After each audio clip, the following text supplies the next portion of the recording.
नमो भगवते वासुदेवाय. तर आपण श्रीमद भागवत महापुराण पाहत आहोत आणि त्यातील हा आपला 6वा स्कंद. 6व्या स्कंदातील अध्याय 15वा. 15व्या अध्यायामध्ये आपण चित्रकेतूला अंगिरा आणि नारदांचा उपदेश पाहणार आहोत. श्री सुकाचार्य म्हणाले, राजा शोकग्रस्त होऊन आपल्या मेलेल्या पुत्राजवळ मेल्यासारखा पडून होता. त्याला महर्षी अंगिरा आणि नारद शास्त्रोक्त वचनांनी समजावू लागले. ते म्हणाले, राजेंद्रा, ज्याच्यासाठी तू इतका शोक करीत आहेस तो बालक या अगोदरच्या जन्मात तुझा कोण होता, तसेच तू त्याचा कोण होतास आणि पुढच्या जन्मी सुद्धा तुझा त्याच्याशी काय संबंध असेल. जसे पाण्याच्या वेगाने वाळूचे कण एकमेकांशी जोडले जातात आणि वेगवेगळे होतात, त्याचप्रमाणे काळाच्या प्रवाहात प्राणी सुद्धा एकमेकांशी जोडले जातात आणि वेगळे होतात. जसे काही बीजांपासून दुसरी बीजे उत्पन्न होतात आणि नष्ट होतात, त्याचप्रमाणे भगवंताच्या मायेने प्रेरित होऊन प्राण्यांपासून अन्य प्राणी उत्पन्न होतात आणि नष्ट होतात. राजा, आम्ही, तू आणि आमच्याबरोबर या जगात जितके चराचर प्राणी आज आहेत ते सर्वजण आपल्या जन्मापूर्वी नव्हते आणि मृत्यूनंतर राहणार नाहीत. यावरून असे सिद्ध होते की सध्या सुद्धा त्यांचा व आपला काही संबंध नाही. सर्व प्राण्यांचे अधिपती जन्ममृत्यूरहित भगवान निरपेक्ष असूनही जशी मुले खेळणी तयार करतात आणि मोडून टाकतात, तशी आपण उत्पन्न केलेल्या व आपल्या अधीन असलेल्या प्राण्यांची निर्मिती करतात आणि त्यांच्याकडून अन्य प्राण्यांची उत्पत्ती, पालन आणि संहार करतात. राजा, जसे एका बीजापासून दुसरे बीज उत्पन्न होते, त्याचप्रमाणे मातापित्यांच्या देहांपासून पुत्रांचा देह उत्पन्न होतो. घटादी कार्यांमध्ये माती जशी नित्य, तसा देहांत राहणारा आत्मा नित्य असतो. जसे एकाच मातीरूप वस्तूंमध्ये घटत्व इत्यादी जाती आणि घट इत्यादी व्यक्ती हा भेद केवळ काल्पनिक आहे, त्याचप्रमाणे आत्मवस्तूंमध्ये देही आणि देह या प्रकारचा भेद सुद्धा अनादि अविद्येने कल्पिलेला आहे. श्री सुखदेव म्हणतात, राजा, जेव्हा महर्षींनी अशा प्रकारे राजा चित्रकेतूंची समजूत घातली, तेव्हा शोकाने म्लान झालेले मुख हाताने पुसून तो त्यांना म्हणाला. राजा म्हणाला, आपण दोघेही ज्ञानी आणि श्रेष्ठांपेक्षाही श्रेष्ठ असे स्वतःला अवधूत वेशात लपवून येथे आलेले कोण आहात? भगवंतांचे ब्रह्मवेते भक्त माझ्यासारख्या विषयासक्त प्राण्यांना उपदेश करण्यासाठी अवधूतासारखा वेश करून पृथ्वीवर स्वच्छंदपणे फिरत असतात.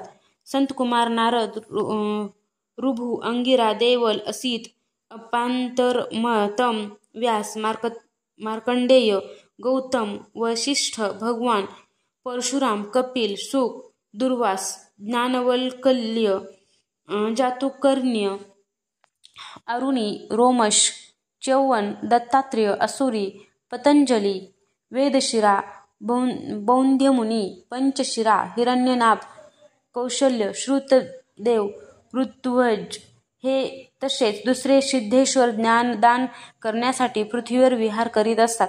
हे स्वामींनो, मी विषयभोगात आसक्त असा मूर्ख असून अज्ञानाच्या घोर अंधकारात बुडून जाऊ लागलो आहे. आपण मला ज्ञानाच्या प्रकाशात आणावे. अंगिरा म्हणाले, राजा, मी अंगिरा, ज्यावेळी तू पुत्रासाठी असुसलेला होतास तेव्हा मीच तुला पुत्र दिला होता आणि हे ब्रह्मदेवांचे पुत्र देवर्षी नारद होत. तू पुत्रशोकामुळे अत्यंत घोर अशा अंधकारांमध्ये बुडून जात आहेस असे पाहिले तेव्हा विचार केला की तू भगवंतांचा भक्त आहेस, म्हणून तुला शोक होणे योग्य नाही. हे राजा, तुझ्यावर अनुग्रह करण्यासाठीच आम्ही दोघे येथे आलो आहोत, कारण जो भगवंत आणि ब्राह्मणांचा भक्त असतो त्याला शोक होणे योग्य नाही. ज्यावेळी मी प्रथम तुझ्या घरी आलो होतो त्यावेळी मी तुला परमज्ञानाचा उपदेश दिला असता, परंतु तुझ्या मनामध्ये पुत्राची उत्कट इच्छा होती म्हणून मी पुत्रच दिला. आता तुला स्वतःलाच पुत्र असणाऱ्यांना किती दुःख होत असते याचा अनुभव आला आहे. ही गोष्ट स्त्री, धन, घर, विविध प्रकारे ऐश्वर्य, संपत्ती, शब्दादी विषय, राज्य, वैभव, पृथ्वी, राज्य, सेना, खजिना, सेवक, अमात्य, सगळे सोयरे, इष्ट, मित्र सर्वांना लागू आहे, कारण हे सर्वच्या सर्व अनित्य आहेत. सूरसेना म्हणून हे सर्व पदार्थ शोक, मोह, भय आणि दुःखाला कारण आहेत. मनाचे खेळ आहेत, कारण हे प्रत्यक्ष नसतानाही दिसतात. हे गंधर्वनगर, स्वप्न, जादू आणि मनोरथाप्रमाणे सर्वथैव असत्य आहेत. जे लोक कर्मवासनांनी प्रेरित होऊन विषयांचे चिंतन करीत राहतात त्यांचे मन हे पदार्थ निर्माण करतात. पंचमहाभूते ज्ञानेंद्रिय आणि कर्मेंद्रियांचा समूह असलेला जीवात्म्याचा हा देह जीवाला विविध प्रकारचे क्लेश आणि संताप देणारा म्हटला जातो. म्हणून तू मनाने आपल्या खऱ्या स्वरूपाचा विचार करून द्वेदांविषयी नित्यत्वाचा विश्वास सोडून परमशांतीत राहा. नारद म्हणाले, हे मंत्रोनिषद, तू माझ्यापासून एकाग्र चित्ताने ग्रहण कर.